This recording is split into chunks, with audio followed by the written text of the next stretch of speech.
I've got a clamp on there from Laser. If you want the number, it's 3698, and that's for fuel hoses and brake hoses. Stop the load of fuel spilling out. I've managed to get part of that undone, so I'm getting that third one. I don't know why there's got to be 3 on this thing. It looks like that fuel filter looks fairly new, but I'm not 100% sure whether there's been some contaminant rubbish in there. So I'm putting a new one in, replacing, and I've got some short. I've got one undone already. I've got one of the clips undone. So the third one is right behind here.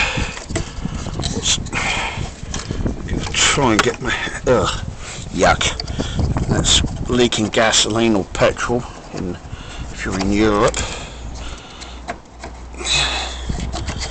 Trying to get this one on. The third one seems to be at them. I don't know why they have to make these clips so difficult. I'm going to go try to push it down and see what happens from there. So I'm going to stop the camera from here now.